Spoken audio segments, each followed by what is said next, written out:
So welcome back, guys. So today I'll be doing an analysis of RB22. What the Aero analysis of 22 of RB22, Red Bull's this year's new car, and how they've optimized it for the regulation and how what they've done differently compared to other teams. Uh, I'll be comparing especially Ferrari because I've done a proper analysis of Ferrari. If you look at other teams yet, but when a complete analysis of all the cars will be come in the end after I do every single car one by one. Right now, I'll focus majorly on the Ferrari's F26 compared with the.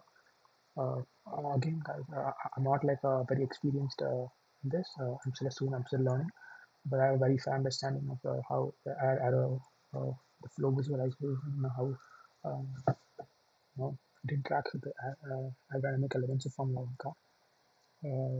I've seen few references of prior aerodynamists and few other CFD references and few other people who talk about Formula One, uh, uh, particularly in aerodynamics, and I've taken their references uh, for this video. Uh, so let's get into the Formula front wing design. So coming to the front wing design, uh, let's start with the nose cone mounting pilings.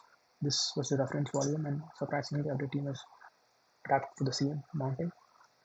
The flush junction to reduce junction losses, and they have a narrower cone compared to last year, uh, which is what almost every team have done.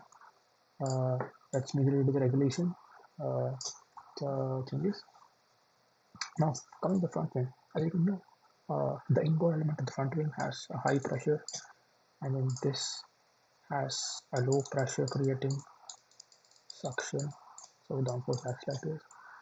And this is at a relatively low pressure compared to this. So the pressure in zone 1 and zone 2 inboard outboard. So 1 is a little bit better than 2.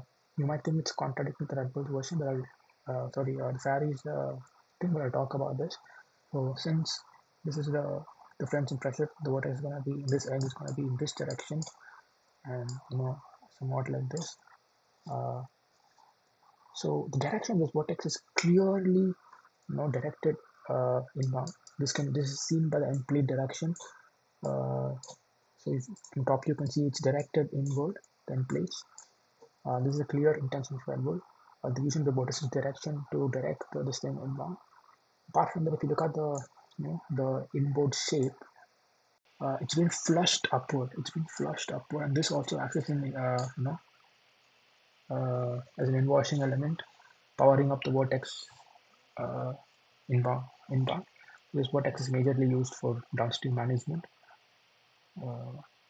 Obviously, you can't just slack this into the tire, so they're trying to control it towards the interior of the car for downstream management, particularly.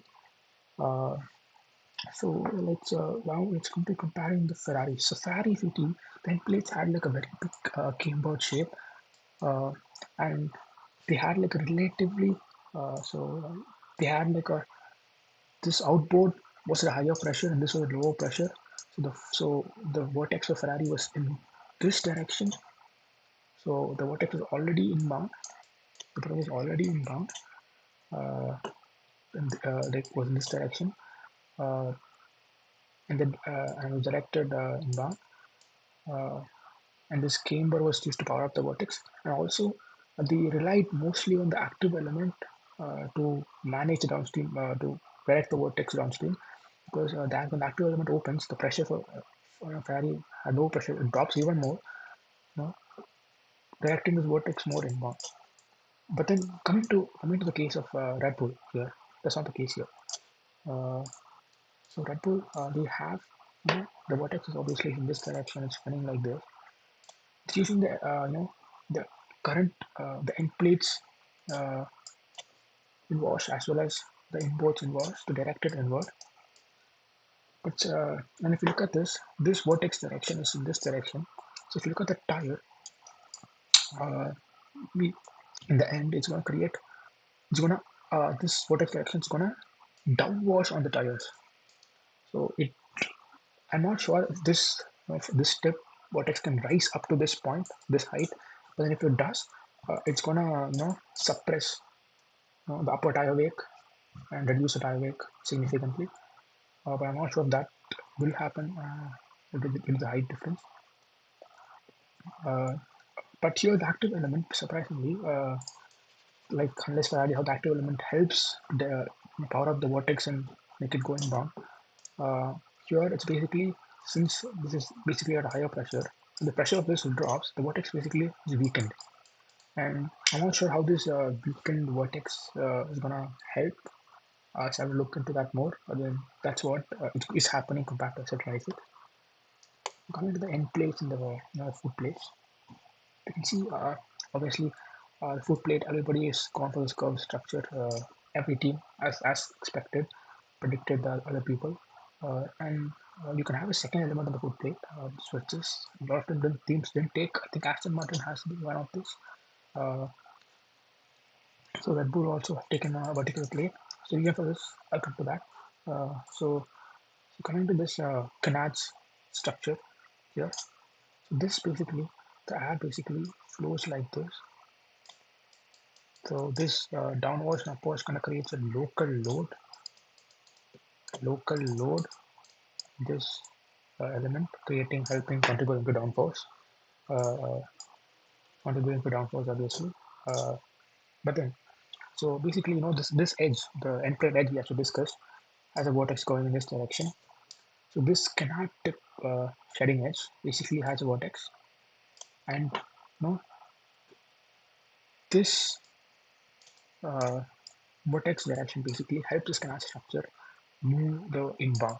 So basically, this edge vortex in this direction is gonna help this vortex move inbound to inside the tires like this. It's gonna go in this direction.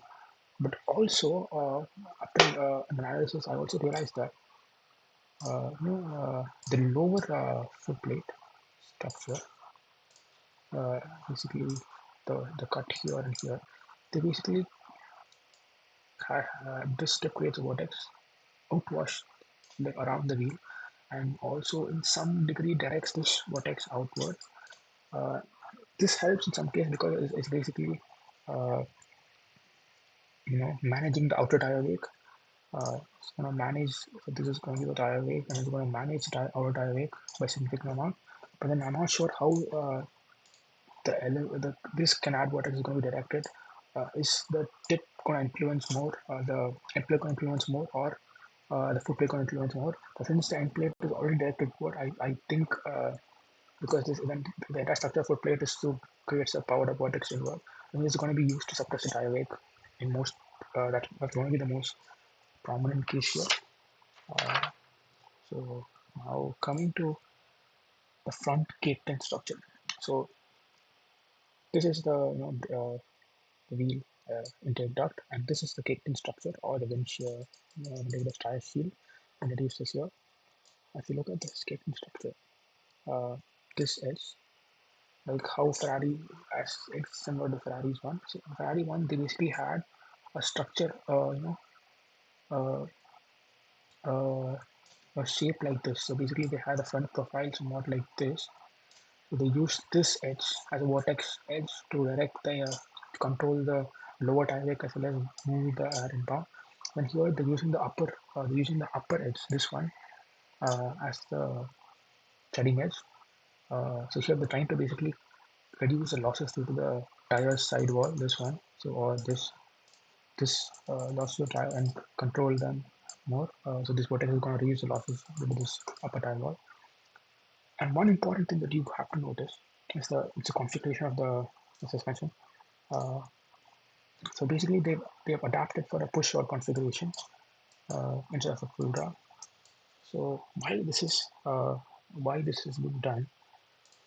Basically, in the perspective of aerodynamic perspective, I would say they want to keep this shedding edge free uh, because they don't want this rod to be interfering with that. So that's why they adapted for a push rod suspension. There is a mechanical aspect for that, longer stability, but then I think this also is one of the major reasons why they opted for a push rod instead of a pull rod.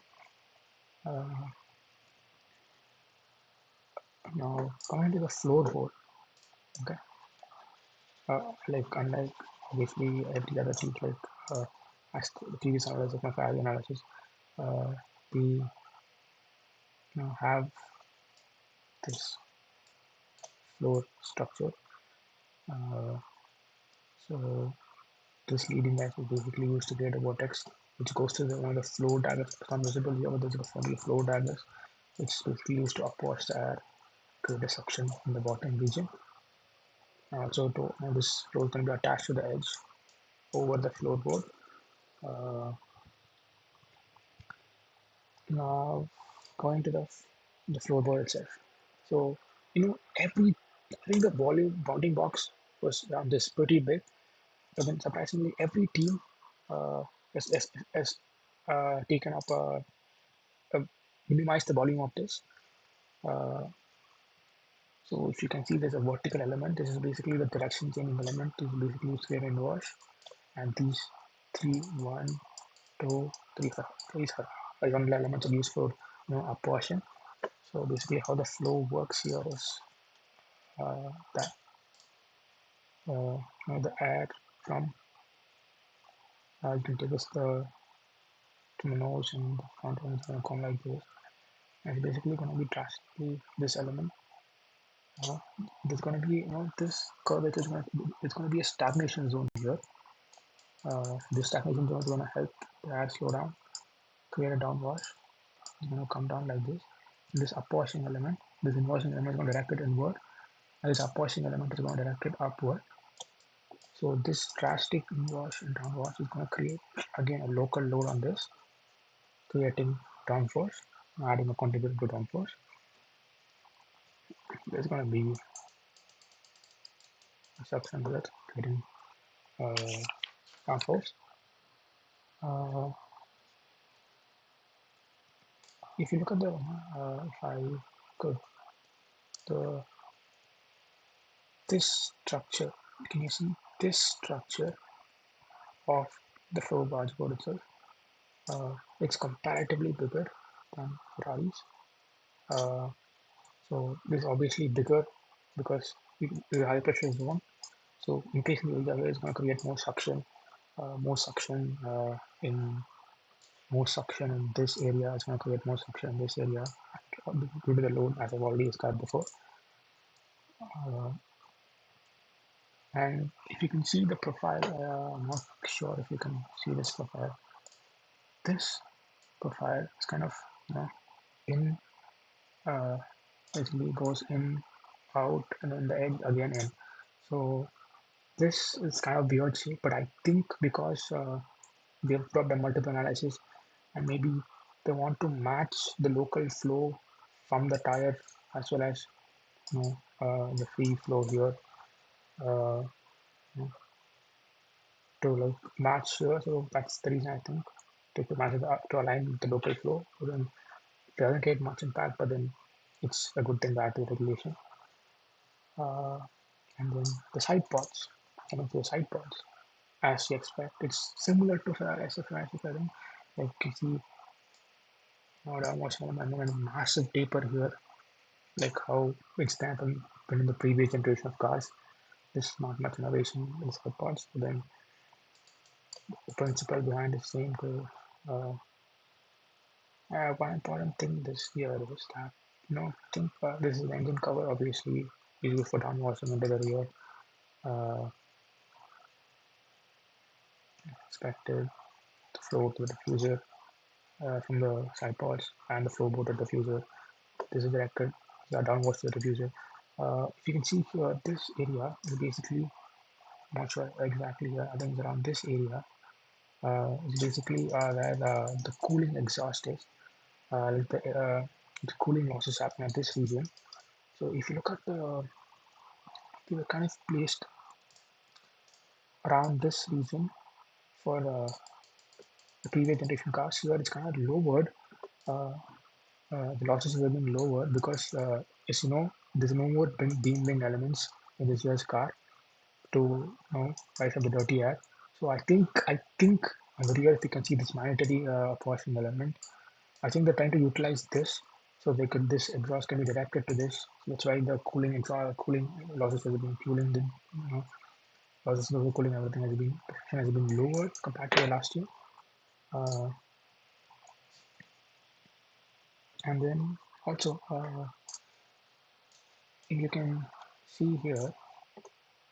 Let me just zoom this up for you guys. You can see here uh, there there is a wing element here, the halo wing element, which is not there in SF26 and not there in a lot of cars.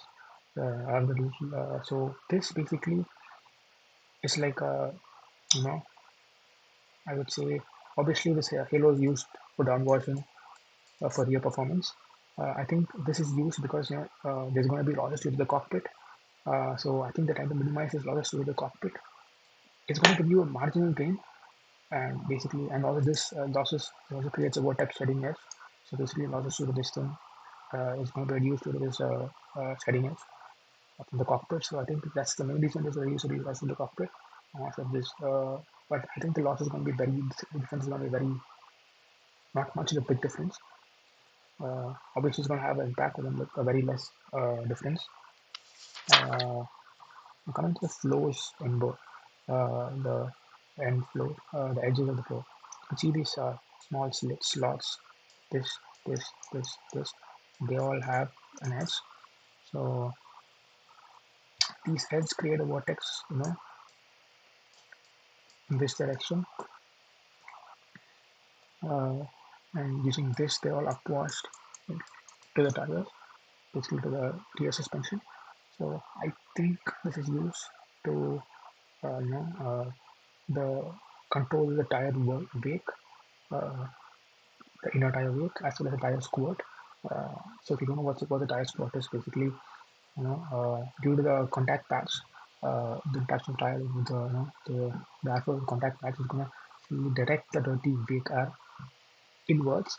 So it's gonna affect the rear and the floor performance, the rangeman floor because the low velocity disturbed turbulent tires going inward. So that's not what you require. So I think this is used to the vortex can't either control this and like basically wash the control the weight, reduce the weight and also wash it. I think there should be the rear element, the rear upwashing element to direct this here that is going to be taken out the without coming in contact with the floor main diffusers. Uh, so coming to the rear wing, as you know, this year they have a tri element. Uh, the first chord is relatively bigger, second is smaller. And you can see the first element is here. It's like they don't have like a spoon. Like the Ferraris was kind of this spoon structure. They don't have that. It's a kind of flat structure. Even the relative placement of the first wing is flat. Uh, and obviously the active element is kind of smaller. So I think because generally it's in this direction, but they kind of flat because right now, as you know, you don't have an efficiency, so that like you have to maximize the performance uh, without active element. Because last year car you only had like DRS activated for a particular uh, laps or particular states. Here you have basically you have DRS active DRS for every states in this regulation. Uh, so last year they basically optimized the design for basically to have more downforce for less active because element because when the flaps are closed, that's when because majority of the race is going to be the flaps going to be closed. But here you can basically open up the this thing for every active element and open for every state. So they're basically optimizing this to have low drag in an active open setting. So that's the reason I think this is flatter to reduce drag in open configuration as well as so that's might be the major reason for having this thing. So this is my analysis of SF26. Sorry, RP22. I think the rear wing design is the front wing design is very interesting compared to SF26, and I just have to figure out why how the active element works because it's kind of reducing the strength of the body city. I just have to look into that. But then I think their floor basketball design, their their rear design as well as footplate design is is good, pretty good. And as you have seen in the Bahrain track day, the main competitor right now is Mercedes and Red Bull. They've been lapping. They've been doing a very constant lap times. They've been in top 4% frequently in all the testings, and they've significantly lapped a larger amount of time, showing that the car is more reliable. So we'll get to know about that in Australia. Stay tuned for the upcoming uh, car aero analysis. See you guys.